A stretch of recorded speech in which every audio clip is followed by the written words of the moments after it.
voyez ce puits? Non? C'est normal, c'est le puits du flou.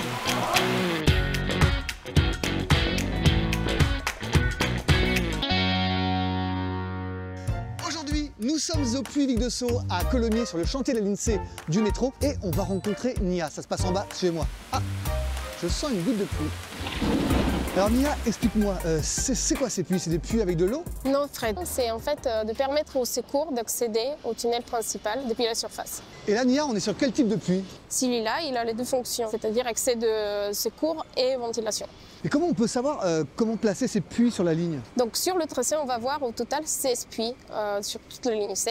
En fait, dès que la distance entre deux stations est supérieure à 800 mètres, on doit mettre un puits entre les deux. Je vois pas le fond, ça paraît hyper profond. Ça représente quoi? Ce puits, il a la profondeur d'environ 30 mètres, ce qui est équivalent à un immeuble de 10 étages. Dès qu'un puits la profondeur est supérieure à 25 mètres, on a besoin d'installer un ascenseur qui permettra aux pompiers d'intervenir plus facilement jusqu'en bas. Et en fait, les puits sont plus étroites qu'une station, mais descendent à la même profondeur jusqu'à la profondeur du tunnel. Ils ne sont pas traversés par le tunnel principal, mais rejoignent le tunnel via un petit tunnel qui est cette fois-ci réalisé en méthode traditionnelle.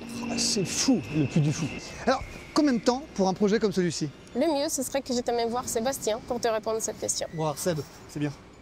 Sébastien, bonjour. Le spécialiste du puits. Alors oui. Moi, des puits j'en fais avec mes enfants dans la purée. D'accord. Mais celui-ci m'a l'air un peu plus compliqué, tu m'en dis plus? Il est un peu plus profond, on va dire, plus grand en diamètre. C'est quoi les dimensions de ce puits? 11 mètres de diamètre en brut, ouais. 10 fini à l'intérieur. Et comment vous procédez? C'est des passes de 1,20 m, ça fonctionne avec des cintres, on creuse. Ensuite on pose le cintre, on projette, tous les 1,20 m on fonctionne comme ça, jusqu'en bas. Et là vous êtes à quelle étape de ce puits?